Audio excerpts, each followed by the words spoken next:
नमस्कार and heart welcome to your own program दिशाएं। दोस्तों, एक किसान का खेत समुद्र के समीप था और उसे अपने खेत में काम करने के लिए मजदूर की आवश्यकता थी।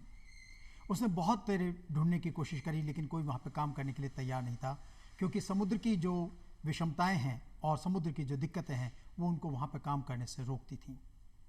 एक व्यक्ति उस किसान के पास पहुँचा और उससे कहा कि मैं आपके साथ काम करने के लिए तैयार हूँ।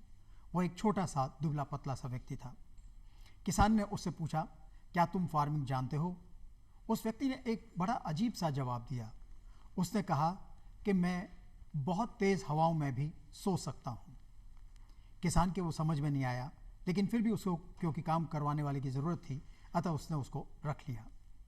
वह व्यक्ति अपने दिल दिमाग से काम करने लगा और वहाँ पर उसने पूरा काम संभाल लिया। एक रात अचानक जब किसान की नींद खुली तो उसको लगा कि बहुत तेज़ हवाएं चल रही हैं और समुद्री तूफान आने वाला है। वो उठ करके भागा और भाग करके उस व्यक्ति को जगाने लगा और उससे कहा कि तूफान आने वाला है, उठो, जल्दी से उठो।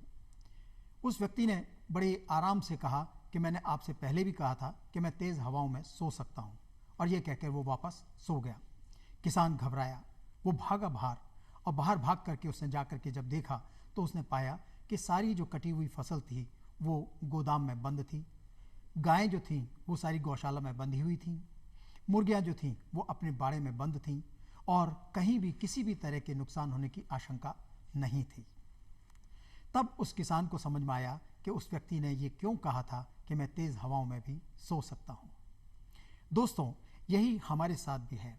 जब हम मेंटली और फिजिकली किसी भी कठिनाई से, किसी भी मुसीबत का सामना करने के लिए अपने आप को तैयार रखते हैं तो हमें डर नहीं लगता।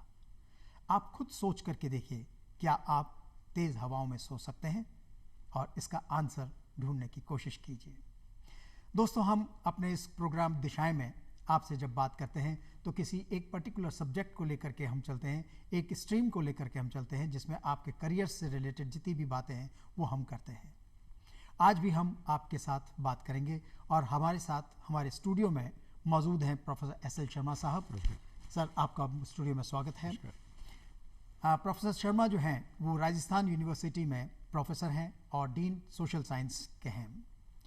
सर, हमारे जो व्यूअर्स हैं वो मैक्सिमम 12th क्लास पास और उससे अबव रहते हैं, और उनके लिए हम ये जानना चाहेंगे कि सोशल साइंस जिसको हम लेकर के चलते हैं, जो कि एक बहुत अपने आप में वृहद क्षेत्र है, इसमें कौन कौन से सब्जेक्ट्स या टॉपिक्स जो हैं वो इंक्लूडेड रहते हैं मेनली?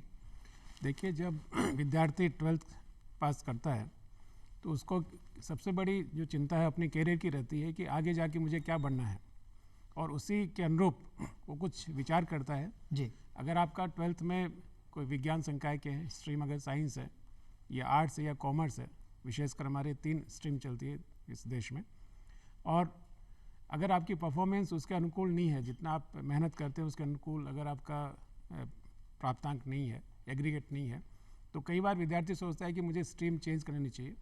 और हर विद्यार्थी का एक अपना सपना होता है कि 12th के बाद में मुझे अपना जो जीवन है कैसे संवारना है, कौन सा इसके लिए अच्छा रहेगा। जी। तो सोशल साइंस क्योंकि ये विषय है वो इमर्जिंग भी है। इमर्जिंग इसलिए मैं कह रहा हूँ क्योंकि हमारे देश में आज जो राष्ट्रीय जो शिक्षा नीति 2020 है उसमें सरकार ये कह रही है कि हमें जब तक मल्टी डिसिप्लिनरी नहीं होगा, एक से अधिक विषयों का या संकायों का अगर ज्ञान नहीं होगा तो उस डिग्री को हम सार्थक रूप में उसका उपयोग समाज के लिए, देश के लिए नहीं कर सकते। तो शायद इसी दिशा में हमारे जो विद्यार्थी हैं, और विद्यार्थी का अलग अलग अपना एक मेंटल लेवल होता है, हर विद्यार्थी के एक जैसा प्रतिशत नहीं आ सकता। जब वो एक सर्टेन परसेंटेज लेकर जब वो महाविद्यालय में जाता है, किसी कॉलेज में जाता है, तब उसको लगता है कि मुझे कौन सा स्ट्रीम लेना चाहिए। जी।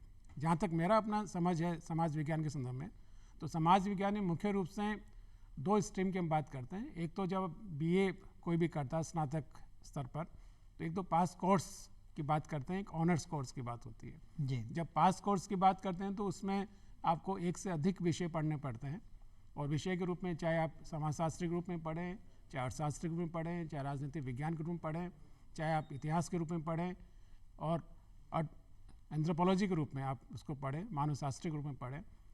कई बार होता है कि विद्यार्थी चाहता है कि नहीं, मुझे केवल एक विषय विशेष में ही अपना निष्णात होना चाहिए, जिसको कहते हैं honours course, BA honours course. आप देश के जो प्रतिष्ठित विश्वविद्यालय हैं, जिसमें मैं कहना चाहूँगा दिल्ली विश्वविद्यालय, दिल्ली यूनिवर्सिटी है, वहाँ ऑनर्स का एक अपना वेटेज हुआ करता था जी। और ऑनर्स जो उत्तीर्ण विद्यार्थी हैं स्नातक स्तर पर, उनको 5% अधिक दिया जाता था मार्क्स में, मेरिट में है, क्योंकि ऑनर्स है, उनका एक निष्णात है किसी विषय के प्रति। सर, ऑनर्स में होने की वजह से उनको क्या जो 5% का वेटेज जो दिया था, उसका पीछे बेसिस क्या है? बेसिस ये कि एक विशेष विषय में वो जब स्नातकोत्तर करेगा, अपना MA की जो डिग्री करेगा, उसकी समझ विषय के प्रति ज़्यादा होगी। क्या इसका सिलेबस उससे डिफरेंट होता है पासपोर्ट से?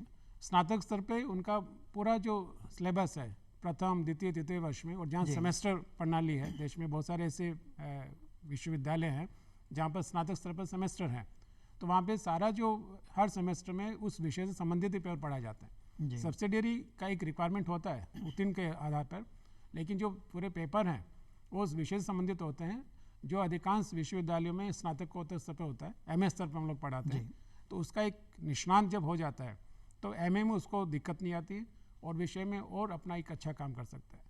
आजकल का जो अभी 2021 का जो समय है, और विशेषकर क्योंकि सरकारी जो विश्वविद्यालय के साथ साथ बहुत सारे प्राइवेट विश्वविद्यालय देश में हैं, मौजूद हैं जी, और उसमें जो BA है लिबरल आर्ट्स के रूप में जाना जाता है, और जो हमारा राष्ट्रीय जो शिक्षा नीति 2020 है, वो भी ये कहती है कि हमें जो BA है वो 3 वर्ष के बजाय 4 वर्ष कर देना चाहिए जी। और मल्टी लेवल जब एंट्री और एग्जिट है, प्रथम वर्ष में अगर वो नहीं चाहता है तो एग्जिट कर सकता है, द्वितीय वर्ष में, तृतीय, चतुर्थ में, तो उसको अलग अलग हम लोग एक सर्टिफिकेट के रूप में, एक डिप्लोमा के रूप में, एक डिग्री के रूप में, और फिर एक मल्टी डिसिप्लिन के रूप में उसको हम डिग्री दे दें, जिससे कि आगे का जो कोर्स है वो उसको एक सुनिश्चित हो जाता है और उसे एक अपना कैरियर उसमें एक अपना डेवलप कर सकता है, अपना विकास। बहुत सारे जो विद्यार्थियों का रुझान होता है कि हमें विदेशी विश्वविद्यालय में प्रवेश लेना है जी। ऐसे बहुत सारे विद्यार्थी देखने को मिलते हैं जो आते भी हैं कि हमने अब BA कर लिया है, अब हमें स्नातकोत्तर करना है, MA करना है, तो हम देश के प्रतिष्ठित जो विश्वविद्यालय हैं या विश्व के जो प्रतिष्ठित विश्वविद्यालय जहाँ समाज विज्ञान का एक अपना बोलाबाला है जी, वहाँ का भी नाम वो जाना चाहते हैं कि जिससे कि हम लोग एक अपनी पहचान बनाएं और एक अपना एक अच्छा जो करियर है जीवन में वो अपना लेकर आए। सर, अभी आपने जो कहा कि कुछ स्टूडेंट्स जो हैं वो अगर साइंस या कॉमर्स में अगर पूरी अच्छी तरह से नहीं चल पा रहे हैं तो वो आर्ट्स को ज्वाइन करना चाहते हैं, लेकिन इसके विपरीत कई बार ये भी देखा गया है कि 10th में जिनके 98-99% रहते हैं वो व्यक्ति, वो जो स्टूडेंट्स हैं, वो भी स्टूडेंट्स अपने आप को साइंस या कॉमर्स को छोड़ करके और ह्यूमैनिटीज़ या सोशल साइंसेज को ऑप्ट करना चाहते हैं। देखिए, इसमें अब ट्रेंड चेंज हो गया है। एक समय था जब विद्यार्थी के 3 डिवीजन होते थे कि भाई जो सबसे अधिक अगर आप प्रतिभाशाली हैं तो साइंस लेंगे, विषय लेंगे, विज्ञान संकाय लेंगे, फिर कम है तो वाणिज्य और उससे कम है तो एक आर्ट्स। शायद ये बहुत पुराना ट्रेंड हो बहुत पुराना है। अब जो नवीन ट्रेंड है और उसमें शायद तेजी के साथ आप कह सकते हैं एक रीशफलिंग हुआ है, जिसको हम निम्न स्तर का मानते थे कि नहीं आर्ट्स वही लेंगे जिसके बहुत कम न्यूनतम प्रतिशत है, अब शायद अधिकतम जो प्रतिशत वाले हैं, मेरे ख्याल से अभी जो परिणाम आया 12th क्लास का उसमें 100% जिनके नंबर आए हैं, क्योंकि प्रमोट किया है गवर्नमेंट ने, चाहे वो CBSE हो चाहे स्टेट के बोर्ड हो, तो वो भी आर्ट्स ले रहा है। वो भी कह रहा है कि मुझे साइंस नहीं चाहिए, मुझे कॉमर्स नहीं चाहिए, मुझे आर्ट्स में जाना है और मुझे एक समाज विज्ञानी के रूप में अपना करियर स्थापित करना है। तो जब हम विद्यार्थियों से खुल के बात करते हैं कि आप 100% होते हुए आर्ट्स में क्यों जाना चाहते हैं, तो उनका कि आर्ट्स में मुझे एक समझ होनी चाहिए समाज के बारे में कि ये समाज है क्या, ये देश है क्या, और अलग अलग जब हम उसके भागों की बात करते हैं तो जब तक हमारी संस्कृति है, हमारा सामाजिक ढांचा है, हमारा कैसे समाज काम करता है, और जो हमारी अलग अलग व्यवस्थाएं हैं, जो चाहे वो सांस्कृतिक संस्थाएं हों, चाहे सामाजिक संस्थाएं हों, चाहे राजनीतिक संस्थाएं हों, अन्य जो संस्थाएं हैं, और जो हमारे सिस्टम है, चाहे वो अलग अलग, चाहे जुडिशल के रूप में करें, चाहे पार्लियामेंट के रूप में करें, चाहे असेंबली के रूप में करें, या हमारा पॉलिटिकल सिस्टम क्या है, ये सारा जो ज्ञान है वो समाज विज्ञान में है, किसी दूसरे अन्य स्ट्रीम में नहीं है। सो फ्रेंड्स, अभी जो प्रोफेसर साहब ने एक बहुत इंपॉर्टेंट बात कही है वो यही है कि हम केवल ये नहीं देखें कि साइंस और कॉमर्स ही आपको कुछ दे सकती है। नो डाउट साइंस अपने आप में एक स्ट्रीम है, कॉमर्स अपने आप में एक स्ट्रीम है, लेकिन आर्ट्स जो है उसमें भी आपके पास बहुत सारी अपॉर्चुनिटीज़ हैं। अभी हम उन अपॉर्चुनिटीज़ के बारे में भी बात करेंगे, लेकिन आप अपने दिमाग को इस बारे में बात में भी सोचने पर लगाएं कि हम क्यों नहीं आर्ट्स को लेकर के और अपना करियर बनाएं। क्या केवल साइंस या कॉमर्स में ही हम करियर बना सकते हैं? क्या आर्ट्स में करियर नहीं बन सकता? ये अभी हम प्रश्न प्रोफेसर साहब से और पूछेंगे। सर, यही मैं एक चीज़ आपसे और पूछना चाह रहा था कि मैक्सिमम जो कैंडिडेट्स हैं, बच्चे जो हैं या पेरेंट्स जो हैं, वो अपने बच्चों को भेजते हैं किसी भी स्ट्रीम में और उसके पीछे उनका मकसद होता है जॉब। लेकिन क्या ऐसा भी है कि कुछ बच्चे जो हैं वो जॉब को नहीं लेकर के सोशल साइंस को केवल अपने लिए पढ़ना चाहते हैं? और अगर ऐसा करना चाहते हैं तो उसके पीछे क्या रीज़न हो सकता है? देखिए, ये तो हमारी शिक्षा व्यवस्था पे आधारित है कि हम लोग किसको कितना इम्पोर्टेंट समझते हैं। जी।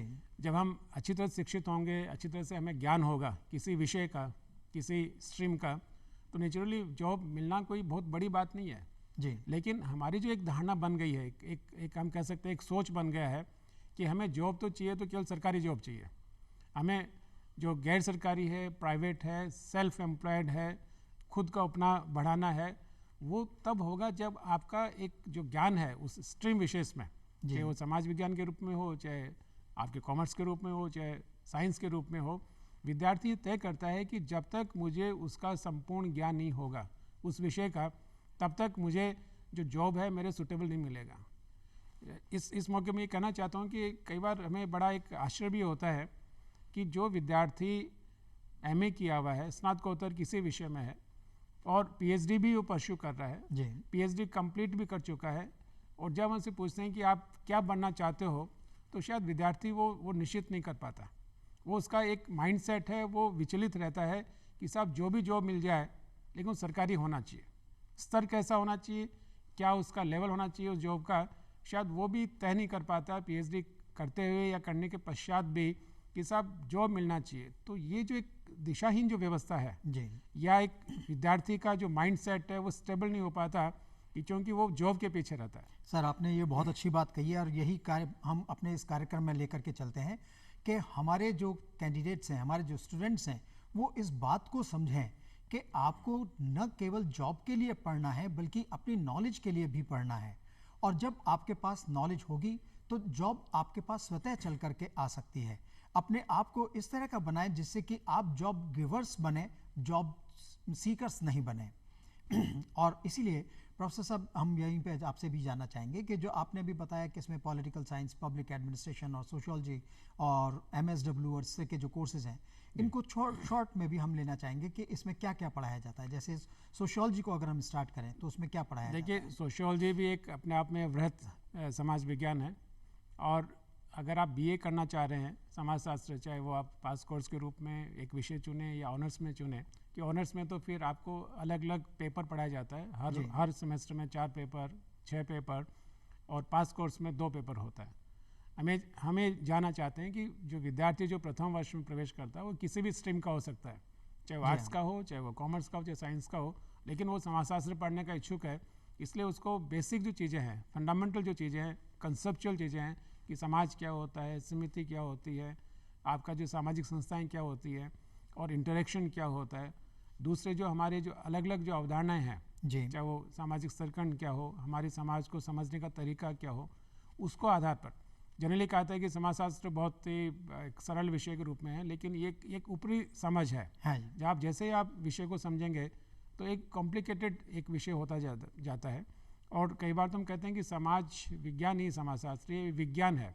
विज्ञान इसलिए कि हमारे लिए तो पूरा समाज ही एक लेबोरेटरी है, एक परीक्षण का केंद्र है, और उसके आधार पर हम समाज को समझना चाहते हैं, समूह को समझना चाहते हैं, और उसके आधार पर ये तय करें कि समाज की दिशा क्या होगी। क्योंकि जो समस्याएं समाज में रहते हुए हम समझते हैं, समाजशास्त्री या समाजशास्त्री विद्यार्थी, उसका जब तक वो समाधान के रूप में नहीं समझे, जैसे कई बार कहते हैं कि एक्शन सोशियोलॉजी होना चाहिए, क्रिया समाजशास्त्र होना चाहिए, कि आप क्लासरूम में जो चीज़ें समझते हैं अध्यापक के माध्यम से, उसकी क्रियान्विति आप जब तक नहीं समझे। बहुत सारे एक्ट हमारे समाज में बने हुए हैं पार्लियामेंट के द्वारा, असेंबली के द्वारा, उस एक्ट की प्रासंगिकता तब तक सार्थक नहीं हो सकती जब तक हम समाज में उसकी उपयोगिता नहीं समझेंगे, उसका कैसे समाधान करेंगे, चाहे को बहुत सारी सामाजिक समस्याएं हम लोग क्रॉस करते हैं।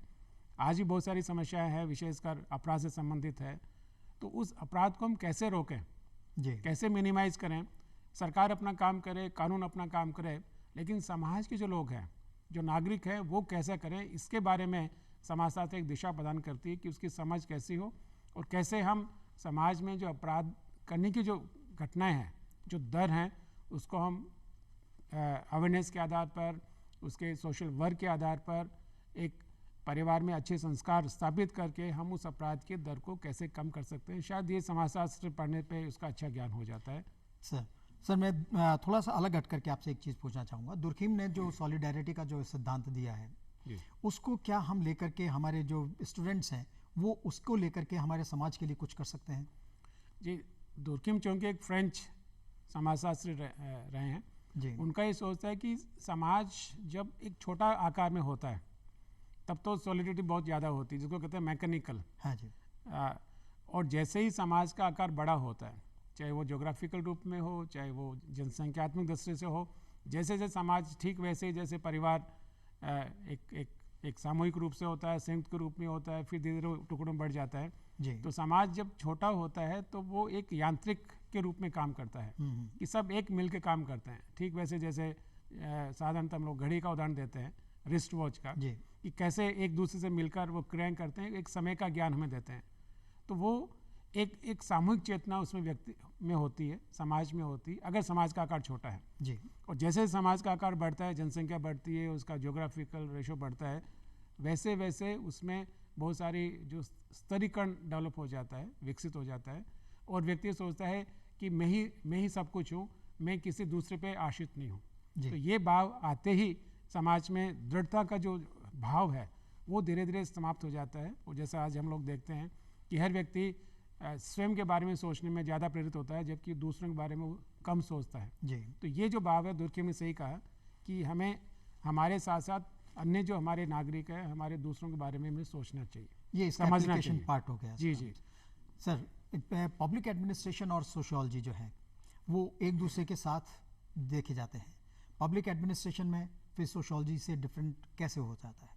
ऐसा है कि पब्लिक एडमिनिस्ट्रेशन तो केवल व्यवस्थाएं बताती हैं जी, कि ये इस तरह से समाज कार्य करता है, लेकिन उसकी जो परिभाषा, जो नींव है, वो समाजशास्त्र देता है कि ये व्यवस्थाएं स्थापित है। चाहे आप ब्यूरोक्रेसी की बात करें, जैसे मैक्स वेबर फेमस सोशियोलॉजिस्ट रहे हैं, हाँ जी, और पब्लिक एडमिनिस्ट्रेशन भी हम लोग उसमें पढ़ाते हैं, लोग पढ़ाते हैं।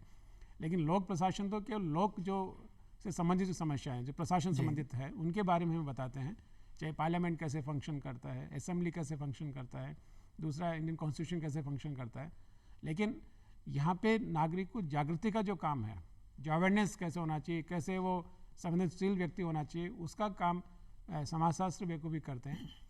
समाजशास्त्र के माध्यम से एक अवेयरनेस होती है कि हमें इनका सम्मान करना चाहिए और इनके बारे में समझ होनी चाहिए कि कैसे ब्यूरोक्रेसी काम करती है, नौकरशाही काम कैसे करती है, कैसे हमारा जो राजनीतिक व्यवस्थाएं हैं वो कैसे काम करती है, और कैसे वेलफेयर की हम लोग बात कर सकते हैं। सर शॉर्ट में मैं anthropology, master of social welfare और पॉलिटिकल साइंस के बारे में भी जानना चाहूँगा। जी जी, देखिए एंथ्रोपोलॉजी तो उसमें बहुत सारे अलग अलग ब्रांचेज जैसे समाजशास्त्र में है। चाहे वो सोशल एंथ्रोपोलॉजी, सामाजिक मानवशास्त्र की बात करें, चाहे सांस्कृतिक मानवशास्त्र की बात करें, ये केवल एक छोटे समुदाय को समझने का एक प्रयास किया गया।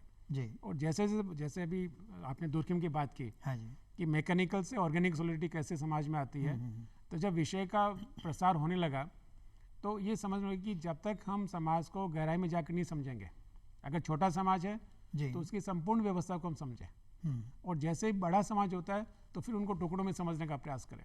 तो सोशियोलॉजी और एंथ्रोपोलॉजी का जो मेन जो अप्रोच है जी, वो समाज को गहराई में जाके समझना है, चाहे वो लघु समुदाय के रूप में हो, समुदाय छोटे समुदाय के रूप में हो, या वृहद समुदाय। अगर वृहद समुदाय की बात करें तो उसमें समाजशास्त्र उसका अपना ज़्यादा महत्वपूर्ण योगदान है।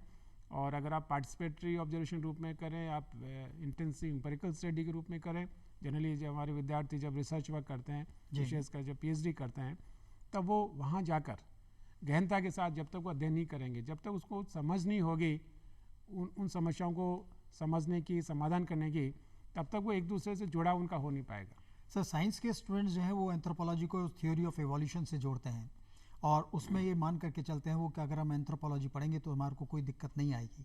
क्या उनका ये सोच सही है? नहीं, मुझे नहीं लगता ये सोच सही है, क्योंकि साइंस का अप्रोच अलग है जी और एंथ्रोपोलॉजी का अप्रोच अलग है। जी क्योंकि वो वही कहते हैं कि समाज को समझने के लिए आपको वहाँ एक लैब के रूप में रहना पड़ेगा। लैब साइंस के रूप में नहीं कि आपको एक कमरे में दे दिया, उनसे इंस्ट्रूमेंट पड़े हुए हैं। जी आपको समाज में जाकर उसको समझना पड़ेगा, उसकी जो एप्लीकेबिलिटी है वो डिफरेंट है।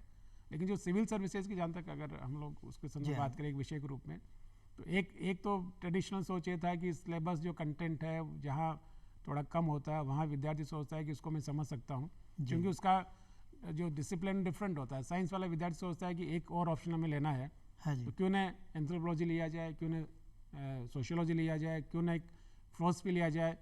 तो शायद वो अब ट्रेंड मुझे लगता है धीरे धीरे बदलाव आ रहा है।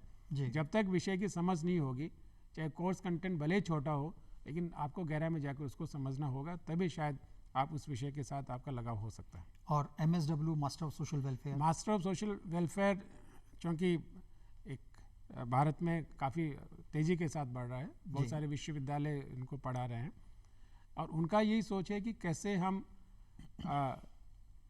पार्टिसिपेटिव ऑब्जेक्शन, क्योंकि सोशियोलॉजी एंथ्रोपोलॉजी का अप्रोच और सोशल वर्क का अप्रोच मोर लेस एक तरह से इंटरमिंग है, जी एक दूसरे से पारस्परिक संबंधित है, कि तीनों जो है वो चाहते हैं कि हम समाज को समझने के लिए हमें समाज की तरफ जाना चाहिए, समाज के अंदर जाना चाहिए। हाँ जी और सोशल वर्क का मतलब ये है कि आप जब तक समाज का पार्ट नहीं बनेंगे तब तक आप समस्याओं का समाधान नहीं कर पाएंगे। और शायद इसीलिए जो MSW जो विद्यार्थी हमारे करते हैं जी वो इसी अप्रोच के साथ NGO के साथ जुड़ते हैं और जी। NGO के साथ में उस चीज़ों को समझने का प्रयास करते हैं, और फिर जो जो सोशल वेलफेयर ऑफिसर के रूप में हो, चाहे अपना डिपार्टमेंट जो सोशल जस्टिस के रूप में हो, तो उनको उस आधार पर उनको रोज़गार भी मिल जाता है, क्योंकि वो कैरियर बिल्डिंग भी करते हैं, जी स्वयं का NGO भी खोलते हैं कि कैसे हमें समाज में अपना योगदान देना है। कोई भी विषय हो आपको योगदान देना है। एक तो आपको स्वयं के लिए अर्जित करना है, जैसे आपने कहा कि जी। क्या कैरियर होगा। एक है कि आपको कैरियर बनाने के लिए दूसरों को भी एम्प्लॉय करना पड़ेगा, जॉब टेकर भी आना चाहिए, सीकर भी होना चाहिए। तो वो दोनों जो चीज़ें हैं वो MSW में हमें देखने को मिलती है कि कैसे एक टीम वर्क के रूप में हम लोग काम करते हैं, और NGO के रूप में हम बात करें तो बहुत सारे लोगों को हम साथ लेकर काम करते हैं, जो शायद दूसरे विषय में इस तरह की चीज़ देखने को नहीं मिलती। सर, NGO खोलने के लिए क्या ज़रूरी है कि आपने MSW कर रखा हो? नहीं, ऐसा कोई रिक्वायरमेंट नहीं है। हाँ जी। आपकी समझ उसमें हो जाती है, जी। क्योंकि आप NGO के साथ सतत आप कार्य करते हैं, तो आपको क्रियाविधि से आपको आपका ज्ञान हो जाता है। बाकी आप कोई भी खोल सकता है, ऐसा उसमें कोई नहीं है कि MSW की सर, रिक्वायरमेंट ये है। जो NGO नॉन गवर्नमेंटल ऑर्गेनाइजेशंस जो हैं, इसमें काम क्या किया जाता है, कैसे किया जाता है? एक्चुअली काम इसमें चैलेंजिंग होता है। एक तो जो गवर्नमेंट स्कीम्स हैं जी उनको आगे बढ़ाने का, क्योंकि कई बार फंडिंग इनका जो जरिया है हाँ कि जी आप फंडिंग कहाँ से लाएं, और सेल्फ इंडिपेंडेंट हो तो बात अलग है। जी बाकी अधिकांश जो NGO है वो ये चाहते हैं कि हमें जो सरकारी योजना है उसमें हम सहयोग करें, उसको हम क्रियान्वित करें। दूसरा है जो बहुत सारे जो प्रोजेक्ट होते हैं, जी चाहे राज्य स्तर पे हो, चाहे हमारे देश के स्तर पे हो, या अंतर्राष्ट्रीय कई सारे प्रोजेक्ट होते हैं, चाहे वो यूनिसेफ के फंडेड हो, चाहे यूनेस्को से हो, चाहे बहुत सारे वर्ल्ड एजेंसी के द्वारा हो, तो उसके आधार पर वो अपना काम करना चाहते हैं। जैसे आपने देखा कि जो नोबेल लॉरेट रहे हैं जी उन्होंने भी कुछ राजस्थान के, कुछ दक्षिण राजस्थान के उदयपुर में, दूसरे में काम किया है कि कैसे हमारा जो मिड डे मील योजना है विद्यालय स्तर पर, हाँ जी वो 2 एक्सपेरिमेंट के माध्यम से, एक में मिड डे मील होता है विद्यालय में, एक में नहीं होता है, तो एक्सपेरिमेंट के माध्यम से उन्होंने कोशिश किया कि किस में ज़्यादा अधिक प्रभावशाली शिक्षा विद्यार्थी ले पाते हैं।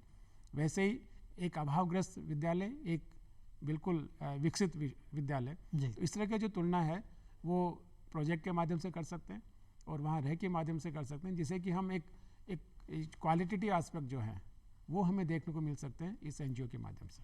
सर, UPSC में IAS वगैरह के लिए जो है मैक्सिमम स्टूडेंट्स, चाहे वो इंजीनियरिंग के हों, मेडिकल के हों या किसी और स्ट्रीम से हों, वो सोशियोलॉजी, एंथ्रोपोलॉजी और पब्लिक एडमिनिस्ट्रेशन और फिलॉसफी इत्यादि सब्जेक्ट्स जो होते हैं इनको ज़्यादा चूज़ करना चाहते हैं। उसके पीछे आप क्या सोच रखते हैं? एक्चुअली इनका सोच ये है कि अगर हमें समाज को समझना है, क्योंकि ये GK में भी काम करता है आपका, जब आप जो नॉलेज की जी। बात करते हैं, दूसरा आपका इंटरव्यू में भी हेल्प करता है। हाँ जब आप इंटरव्यू में भी जाते हैं फाइनली, तो आपको बिना समाज की समझ के, बिना सामाजिक व्यवस्था, बिना राजनीतिक व्यवस्था, बिना लोक प्रशासन के समाज के अगर आपसे कोई प्रश्न पूछा जाता है जी तो शायद आपका फिर बैकग्राउंड चूंकि साइंस का रहा है तो आपका एक सीमित ज्ञान होता है, जी। एक विषय संबंधित होता है। लेकिन अगर आप समाज विज्ञान के विषयों को आप पढ़ लेते हैं तो शायद आपका विस्तृत ज्ञान होता है और बहुत सारी जो नई योजनाएं जो सरकार बनाती है उनके बारे में भी आपको थोड़ा इसमें ज्ञान हो जाता है। तो शायद हिस्ट्री जैसे हम कहते हैं इतिहास, हाँ जी इतिहास मेरे ख्याल से सबको पढ़ना चाहिए। जी ये नहीं कि समाज विज्ञान के लोग पढ़े, विद्यार्थी पढ़े। कुछ ऐसी चीज़ें होती हैं जो ज्ञानवर्धन के लिए आपका एक नॉलेज के लिए आपको समाज विज्ञान तो पढ़ना चाहिए, जी चाहे वो साइंस के विद्यार्थी हों चाहे कॉमर्स के हों। और मैं ये भी कहना चाहूँगा समाज विज्ञान वाले विद्यार्थियों को साइंस भी पढ़ना चाहिए, जी। विज्ञान का भी नॉलेज होना चाहिए। ये नहीं कि हमें सब विज्ञान नहीं आता क्योंकि विज्ञान के विद्यार्थी नहीं है। ये जो न्यू एजुकेशन पॉलिसी है जी जी उसमें शायद इसी चीज़ को लेकर के चला गया है। इसमें मल्टी डिसिप्लिनरी अप्रोच रखा गया है जी कि आप जो चॉइस बेस्ड क्रेडिट सिस्टम है वो आप किसी भी विषय में जाएं। आप हाँ जी ये कोई बंधन नहीं है कि आप साइंस वाला आर्ट्स नहीं पढ़ सकता, कॉमर्स नहीं पढ़ सकता, इंजीनियरिंग नहीं पढ़ सकता, मेडिकल नहीं पढ़ सकता। जी जिस विश्वविद्यालय की जितनी जो इंफ्रास्ट्रक्चर फैसिलिटी है हाँ जी उसके हिसाब से वो चॉइस बेस्ड क्रेडिट सिस्टम रखा गया है। शायद ये भी जो टॉप विश्वविद्यालय हैं चाहे देश के हों चाहे विश्व के हों वो शायद इस चीज़ को एक प्रैक्टिकल रूप में भी देखते हैं कि हमारा विद्यार्थी अलग अलग विषयों का नॉलेज होना चाहिए उसको। जी सर, अभी आप टॉप इंस्टीट्यूट्स की बात कर रहे थे, तो अगर अब सोशल साइंस के पॉइंट ऑफ व्यू से देखा जाए तो इंडिया में कौन कौन सी टॉप यूनिवर्सिटीज़ और इंस्टीट्यूट्स हैं? देखिए यूनिवर्सिटीज़ के बारे में बहुत सारी हमारे जो केंद्रीय विश्वविद्यालय हैं वो समाज विज्ञान में अच्छा काम कर रहे हैं। कुछ स्टेट यूनिवर्सिटीज़ हैं वो भी अच्छा काम कर रही हैं। और विशेषकर हम Tata institute of social science की बात करें मुंबई में, जी। वो अपना एक समाज विज्ञान में अच्छा काम कर रही है। इसके साथ साथ जो कुछ प्रतिष्ठित विश्वविद्यालय हैं जी जिसमें जवाहरलाल नेहरू विश्वविद्यालय है जी। दिल्ली का, दिल्ली यूनिवर्सिटी भी अपने आप में एक अच्छा काम करी क्योंकि उसमें सोशल वर्क का भी अच्छा काम है, समाज शास्त्र का भी अच्छा काम है। और इसके साथ साथ दूसरे जो है चाहे वो BHU हो, सेंट्रल यूनिवर्सिटी हो, चाहे आसाम हो, चाहे नॉर्थ साउथ में भी यूनिवर्सिटीज़ हैं, जी। चेन्नई में भी है, मद्रास यूनिवर्सिटी बहुत पुरानी यूनिवर्सिटी है, कोलकाता पुराना है, कोलकाता यूनिवर्सिटी। उसी तरह से राजस्थान यूनिवर्सिटी ऑफ राजस्थान जयपुर है, ये भी प्रतिष्ठित विश्वविद्यालयों में देश के आज भी जी। हैं। तो इसमें समाज विज्ञान का जो विषय है और विषय जो विशेषज्ञ हैं वो शायद अभी भी देश के दूसरे विषयों की तुलना करने तो बहुत अच्छा अपना स्थान रखते हैं, आज भी रखते हैं। जी। और अगर हम अब्रॉड की बात करें, इंटरनेशनल लेवल की हम बात करें, तो वहाँ पर कौन कौन से यूनिवर्सिटीज़ हैं? अब जैसे मेरा बहुत सीमित इसमें है, जैसे मैं अभी 2019 में हार्वर्ड विश्वविद्यालय गया था, जो जी। गवर्नमेंट ऑफ इंडिया का प्रोग्राम था, लीप प्रोग्राम। जी तो लीप का मतलब ये था कि कैसे हम लोग हायर एजुकेशन में लीडरशिप डेवलप करें। तो हार्वर्ड जब हमने देखा, नाम सुना था पहले तो, जी। लेकिन जब 19 में मौका मिला भारत सरकार की योजना के तहत, तो उसमें देखा कि मेडिकल साइंस का स्टूडेंट सोशल साइंस भी पढ़ रहा है, सोशल साइंस का स्टूडेंट इंजीनियरिंग भी पढ़ रहा है, और उसी कैंपस में वो एक दूसरे से इंटरेक्ट कर रहे हैं। तो कोई ऐसा एक हार्ड कंपार्टमेंट नहीं है वहाँ इस तरह की जो टॉप यूनिवर्सिटीज़ हैं। जी। और मेरे ख्याल से हार्वर्ड यूनिवर्सिटी नहीं, अमेरिकन जो दूसरी यूनिवर्सिटी है, चाहे वो येल यूनिवर्सिटी हो, कैलिफोर्निया यूनिवर्सिटी हो, या UK की कोई यूनिवर्सिटी हो, चाहे कैम्ब्रिज यूनिवर्सिटी हो, चाहे जी। ऑक्सफोर्ड यूनिवर्सिटी हो, तो ये सारी जो यूनिवर्सिटी है वो बिल्कुल खुलापन है, उसमें विद्यार्थी को कोई किसी तरह का बैंडिंग नहीं होता और वो रिलैक्स वे में अपना पढ़ाई कर सकते हैं, अपना कोर्स कंप्लीट कर सकते हैं और साथ साथ में जॉब भी कर सकते हैं। अमेरिकन यूनिवर्सिटी की खास बात है कि लर्न एंड अर्न दोनों जी। साथ साथ चलते हैं। आप पढ़िए भी और अपना रोज़गार कीजिए। तो जी। ये जो एक सेंसिटिविटी है हायर एजुकेशन प्रति, वो शायद हमारे देश में भी अब इमर्ज हो रही है कि विद्यार्थी पढ़ाई भी कर रहा है और साथ साथ में उसके अनुरूप अपना योग्यता के अनुरूप अपना वो काम भी कर रहा है। सर, ये जो अभी आपने कहा कि इसमें इंटरनेशनल यूनिवर्सिटीज़ में जो है इनका डिफरेंट पैटर्न होता है, जी। क्या सिलेबस जो है वो भी हमारी जो इंडियन यूनिवर्सिटीज़ है उनसे डिफरेंट होता है? बिल्कुल डिफरेंट होता है। अगर एक जैसा होता तो शायद हर व्यक्ति विदेश जाना चाहता, जी। लेकिन डिफरेंट होता है क्योंकि वहाँ पे पीरियडिकल रिवीजन होता है। और जैसा मैंने हार्वर्ड में देखा है कि हर टीचर ही जिम्मेदार है।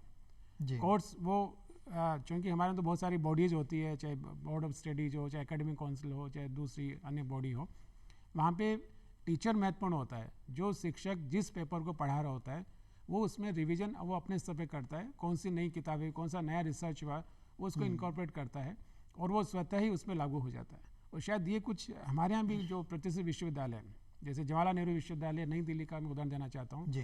कि वहाँ पे भी जो कंसर्न टीचर है, अगर समाजशास्त्र में कोई पेपर पढ़ा रहा है कोई, तो वही कोर्स बनाएगा और वही पढ़ाएगा उसको, और अपडेट करना है तो टीचर संबंधित करता है। भले ही वो एकेडमिक काउंसिल में पास हो जाता है, लेकिन उसका काम है वो स्वयं का है कि उसको कितना अपडेट कर सकता है समय के हिसाब से। जो हमारी जो बहुत सारी जो स्टेट यूनिवर्सिटीज़ हैं जी, और इसमें बहुत वर्षों से सिलेबस हम लोग चेंज नहीं कर पाते। अब जो राष्ट्रीय जो नवीन जो शिक्षा नीति है 2020, इसमें कहा गया है कि हमें अब पीरियोडिकल चेंज करने की आवश्यकता है जी, समय के अनुरूप, मांग के अनुरूप। जब तक हम सिलेबस में बदलाव नहीं करेंगे तो हम न तो अपने देश के जो प्रतिष्ठित विश्वविद्यालय से कम्पीट कर पाएंगे, हाँ, और विशेषकर हमें बहुत सारी जो प्राइवेट विश्वविद्यालय हैं वो तेज़ी के साथ आगे बढ़ रही हैं, क्योंकि वो अपना जो टाइप है, कोलैबोरेशन है, वो विश्व की जो प्रतिष्ठित विश्वविद्यालय से, मैंने आपको अभी नाम बताया, चाहे वो हार्वर्ड हो, चाहे कैम्ब्रिज हो, चाहे MIT हो, उनसे उनका अपना टाइप है। तो विद्यार्थियों को कुछ जो कोर्सेज हैं जी, वो, जैसे भी कोविड-19 से शायद वो अपने अपने देश में शिक्षक चले गए, इसके बाद में भी जब क्लासें होती है हाँ, तो विद्यार्थी को रात में जगना पड़ता है। क्यों? जी, क्योंकि वो दिन में अपना, वहाँ दिन में होता है तो अपने क्लास के टाइम के हिसाब से पढ़ाते हैं, और यहाँ के विद्यार्थी रात में पढ़ते हैं। जी, लेकिन ये वो विश्वविद्यालय हैं जहाँ पर बहुत सारा डिसिप्लिन है, एक संबद्ध तरीके से विद्यार्थी पालना करता है, वहाँ का शिक्षक पालना करता है, और शायद उन विद्यार्थियों की जो पहचान है शेष जो दूसरे हमारे, चाहे वो स्टेट यूनिवर्सिटी हो चाहे दूसरी केंद्रीय विश्वविद्यालय हो, उससे नज़र आता है। जो लेटेस्ट किताबें जो विद्यार्थी पढ़ता है तो शायद उसका ज्ञान शिक्षक को भी होना चाहिए, तो विद्यार्थी पढ़ेगा।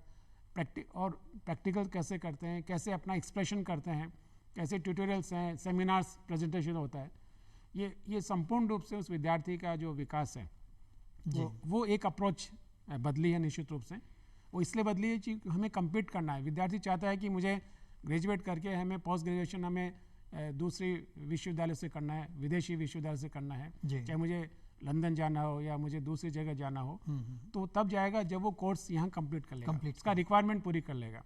तो ये बहुत बड़ा चेंज है, लेकिन ये चेंज सीमित विश्वविद्यालयों में है, पूरे देश के सभी विश्वविद्यालयों में नहीं है, क्योंकि हमारा करीब 950 1000 के आसपास आज की तारीख में विश्वविद्यालय हैं। लेकिन ये अगर होते हैं तो शायद निश्चित रूप से हमारा जो स्तर है उस शिक्षा का वो बढ़ेगा, और हमारे जो विद्यार्थी आज कई बार ये बड़ा दुखद होता है कि शिक्षित है वो बेरोज़गार है।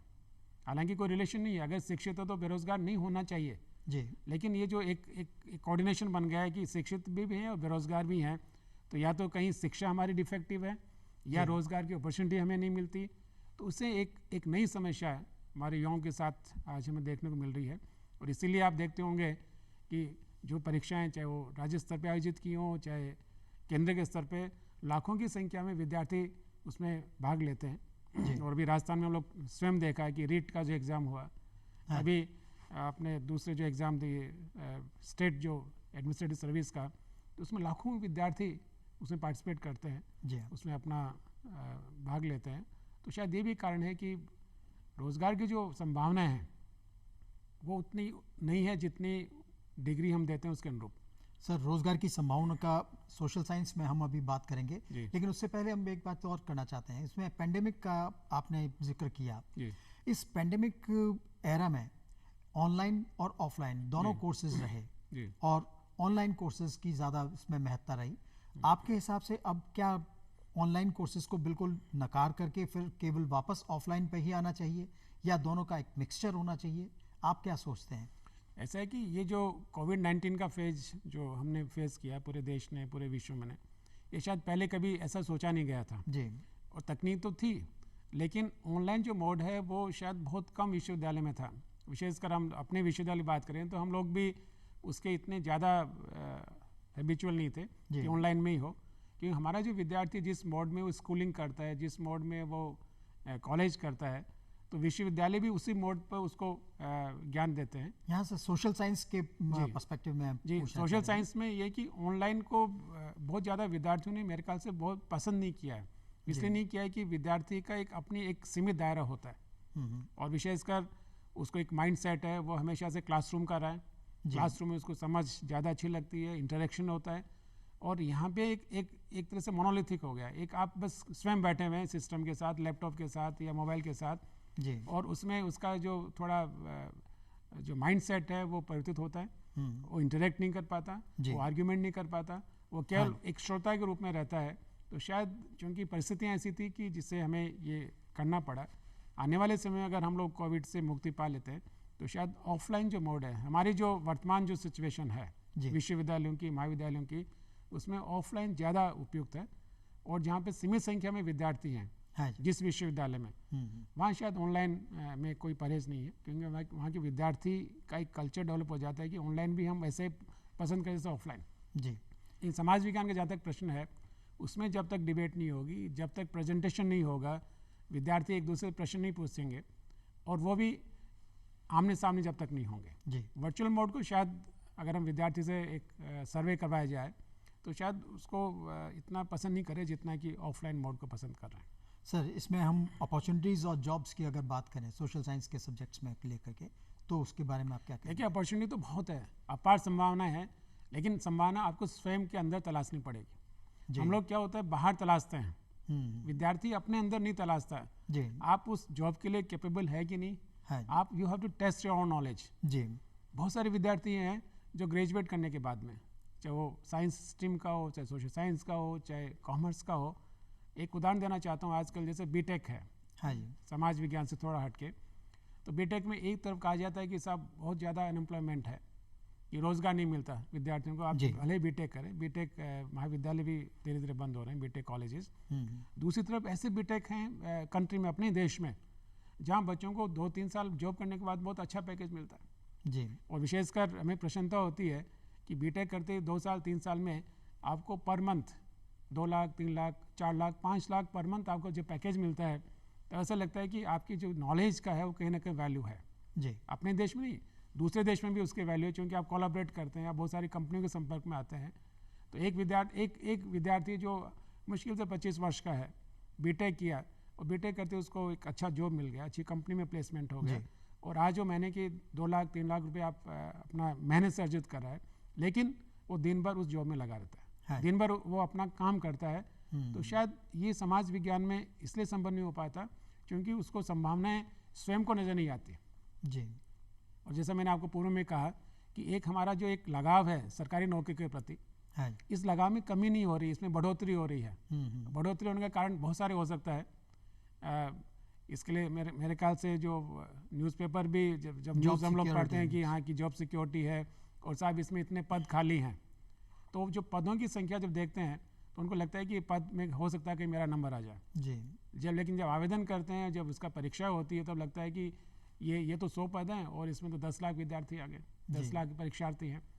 तो वो जो संभावनाएं हैं वो विद्यार्थी को स्वयं को तलाशनी पड़ेगी। लेकिन शायद उसको मेच्योर होना पड़ेगा अंदर से कि मैं क्या कर सकता हूँ। तो विद्यार्थी सब कर सकता है, लेकिन उसको सोचना पड़ेगा कि मेरा इंटरेस्ट क्या है और मैं क्या अपनी सेवाएं देश को दे सकता हूँ। हमारे एक्चुअली भाव ये है कि जब तक हम समाज के बारे में नहीं सोचेंगे, देश के बारे में नहीं सोचेंगे, स्वयं के बारे में तुम सोच ही रहे हैं, हाँ। लेकिन हमारा थोड़ा सा वृहत दृष्टिकोण होना चाहिए कि हम जो नौकरी कर रहे हैं वो अपनी मूलभूत आवश्यकताओं की पूर्ति तो कर ही रहे हैं जी। हम कंट्रीब्यूट क्या कर रहे हैं वो भी देखना चाहिए। वो जब तक हम नहीं देखेंगे तब वो सेल्फ जो आपका है वो जागृत नहीं होगा। सर, अभी आप बात कर रहे थे बीटेक कोर्सेज की, और उसमें निकल कर क्या आता है कि आईआईटीज़ और एनआईटीज़ जो हैं वो टेक्निकल कोर्सेज को लेकर के चलते हैं, लेकिन हमारे बहुत सारे स्टूडेंट्स को शायद ये भी पता नहीं है कि आईआईटीज़ और एनआईटीज़ में सोशल साइंस के भी कोर्सेज होते हैं। उसके बारे में मैं आपसे जानना चाहूँगा। जो हमारी जो आईआईटीज़ हैं, चाहे कानपुर हो, चाहे दिल्ली हो, चाहे मुंबई हो, इसमें एक फैकल्टी होती है सोशल साइंस एंड ह्यूमैनिटीज़ जी। तो समाज विज्ञान और मानविकी का भी बहुत ज़रूरी है, क्योंकि इनको ये शायद जब कोर्स उन्होंने फ्रेम किया आईआईटीज़ नाइम ने, तो उन्होंने कहा कि बिना समाज विज्ञान को समझे हम लोग अगर डिग्री दे रहे हैं तो शायद ठीक नहीं करें जी। तो चाहे आप एमबीए की डिग्री लेते हो, चाहे आप आईआईटी बीटेक की लेते हो, आपको समाज विज्ञान भी पढ़ना पड़ेगा।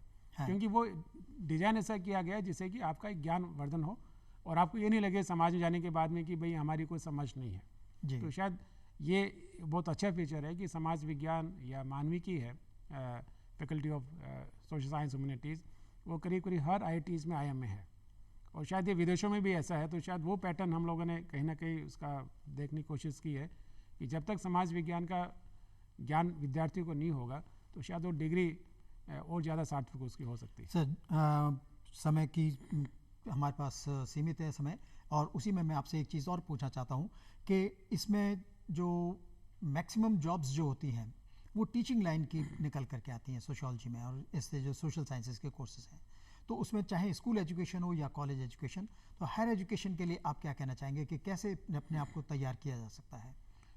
जैसा कि चूँकि हमारी जो एक रेगुलेटरी बॉडी है विश्वविद्यालय अनुदान आयोग UGC, जी वो भी कहती है कि सब विश्वविद्यालय या महाविद्यालय के जॉब के लिए हाँ। एक निर्धारित योग्यताएं आपको पालना करना है।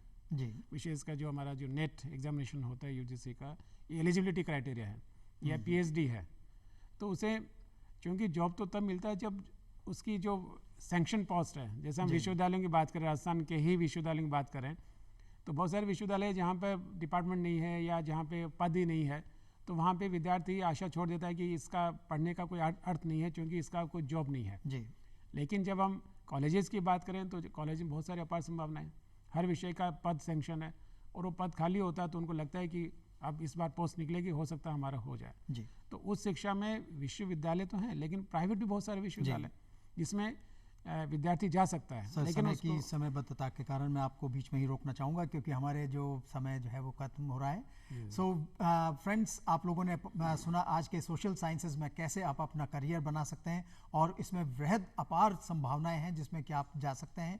सर, आपने अपना कीमती समय हमें दिया, उसके लिए आपका बहुत बहुत धन्यवाद। तो फ्रेंड्स, नेक्स्ट एपिसोड में आपके साथ फिर एक नए सब्जेक्ट के साथ मुलाकात होगी। तब तक मैं आपसे आगे चाहूँगा। नमस्कार।